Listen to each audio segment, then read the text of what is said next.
they tore apart the stage. I think they probably lost like half their gear in that riot. And like the cops too, I remember they were like shooting people with fire hoses on the stage, and then when it got too hectic, they would leave. So, you know, that's one reason why I feel that stage got torn apart, because the cops didn't stay up there. I know a bunch of the crew guys that were there that were taken to the hospital and cut and stuff like that. Yeah, I have one of the keyboard tech has the front panel to the grand piano in his living room that he had gotten out of the middle of the arena. They had somehow trashed the piano, and so that's kind of funny. But yeah, it's just scary. I mean, it's really scary when it's that many people, and you know, you just don't know. I know there's a couple times where it's like, hurry up, get in the trucks, let's go, we're getting out of here. We were in Ohio, and we were on stage, backstage, and the whole place was packed, and Axl was still in New York. So Axl was just getting on an airplane to fly from New York to Ohio. They kept saying they might riot, because we're not going to be able to do the whole show, because the police is going to shut us down. It already had gone hours that we were waiting for him to get there, and the place was getting really intense. And the management had a way for people to get away, but they didn't have a way for all of us to get away. So some of us were going to have to figure out how to get out of there, you know, and get on the buses. So that was very unnerving. That was one of the most scary things that happened on the tour. We went through another one of those in Montreal when we did the double bill with Metallica.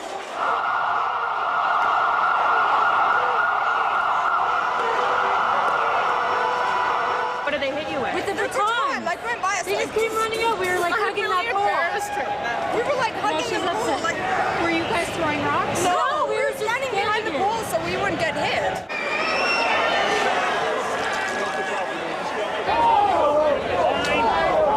I got attacked by a cop dog for no reason. I was standing there and they started beating me, telling me to run. Oh, it's that way! Oh, hey, motherfucker! He's on camera here, eh? He's on camera. They sent us this way. They sent us this way. Unfortunately, Axl was he has had problems with his voice for the last couple shows, and you know, it was hard for him to sing anyway. And when that happened, he came out to try to sing, and the monitors weren't quite right, and he just says, I can't sing, I can't. And that's when all hell broke loose. And, you know, and again, that was the night where he came into the dressing room where I was sitting. I just found a room, and I just was sitting there with Slash, and he walked in, he goes, you know what, we're the biggest band in the world. Why can't I hear myself? Why am I always having problems? And again, because he was hoarse, and that's, like, we could hear him tearing up the arena. They were pulling the seats out. And it was pretty crazy. I think the St. Louis riot was very typical of the tour and the kind of the chaos that surrounded the band generally. Axl was always a focal point because he'd often turn up late. Sometimes he wouldn't turn up at all. And often, even when he did, he'd throw a tantrum on stage. He'd either have a go at Slash or the audience or the security. There'd be something that would piss him off, one in every 3 or 4 dates.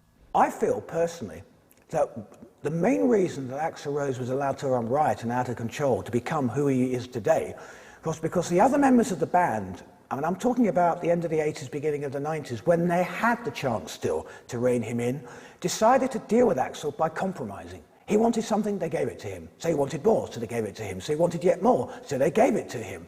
And the whole attitude seemed to be, if it keeps Axl happy and keeps him going on stage and keeps him going in the studio, we're happy. Wrong. There are many other people in this world that react to situations just the same way, because not all of us are perfect, but it doesn't get, you know, on national television. So his is hyped up because he is who he is, but he also doesn't try to hide it. Axl is what he is. I don't think anybody likes to see people get hurt. I don't think anybody wants, you know, fans of theirs to come to a rock and roll show and not enjoy themselves and actually, you know, get hurt and go home and have injuries and that type of shit be associated with your band.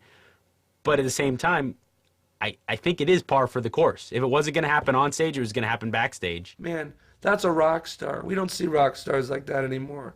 You see guys now that are ashamed to be rock stars almost. You don't see that kind of intensity. So yeah, it sucks that people had to be hurt or there has to be, you know, litigations and all that kind of stuff. But you know what? The danger. That's what made Guns N' Roses so fucking brilliant, was the fact that they did incite a riot. They did. Axl Rose was the epitome of a rock star. I mean, that was like the last time you get to see that. We did the stuff that like guys like The Who and all those bands did. We had hot tubs with strippers in them.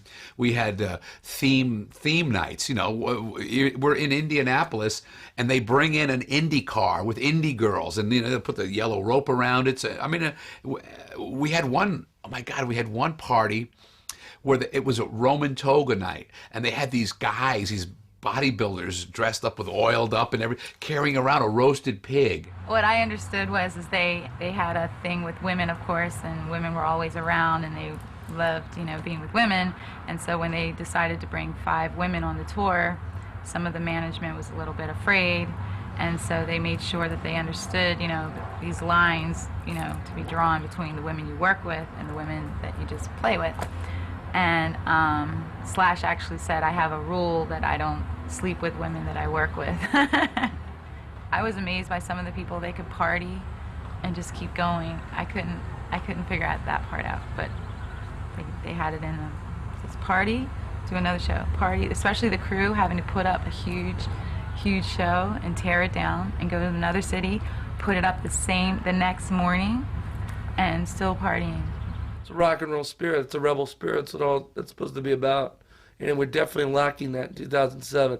And if it happens now, it's put on. You know, it's like someone studies that, and it's not natural. Guns N' Roses was the last bastion of, you know, the Mick Jaggers, or the Keith Richards. Like, that was the last dangerous rock and roll band, in my opinion. Chaos and partying aside, the tour had one other major linking factor with the album. Each volume of Use Your Illusion featured a cover version, which would nearly always be performed live. Axl and the band taking on Paul McCartney's Live and Let Die and Bob Dylan's Knocking on Heaven's Door. Such unconventional choices would help to highlight the band's less obvious musical influences.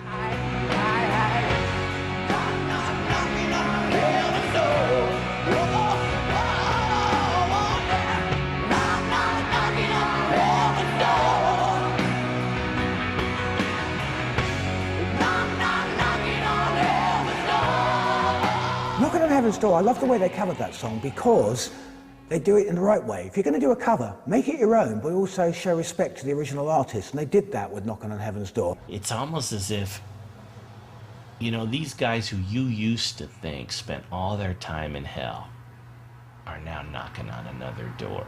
And their presentation was, you know, it had a religious quality to it. The band itself was kind of on the verge of their own destruction, and everyone around them at that time was on the verge of their own destruction biologically. I mean, people were dropping dead. Slash was on the verge of dropping dead many a times. This band was on the verge of becoming extinct. So I think that, you know, Knocking on Heaven's Door was probably a pretty worthy and a pretty appropriate song for them to be playing. Knocking on Heaven's Door is a Dylan song, but it's kind of a funny Dylan song in that it wasn't necessarily a giant anthem at the moment when Dylan puts it out. It actually comes out on a Sam Peckinpah film, and it's kind of like a casually thrown off song that people just kind of gradually realize, oh no, that's a big rock anthem here. I feel I'm knocking on heaven's door. Knocking on heaven's door. Knocking on heaven's door. You can't really compare the Bob Dylan version to the Guns N' Roses one.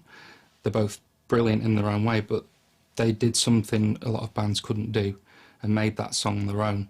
And I think a lot of people believed that it was a Guns N' Roses track and didn't realise, probably still don't realise, it was by Bob Dylan. They're both good choices in the sense that they're like big songs that maybe hadn't been completely drained of their significance by other people or by the course of history.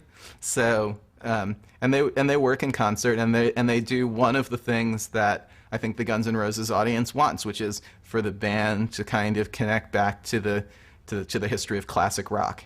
I love the cover they did of the Paul McCartney tune, "Live and Let Die." That, you talk about left field. It almost feels like there should be more to the song, but there isn't. But it's exactly the way it was supposed to be. And in concert, it packed such a wallop. It was a real favorite on that tour.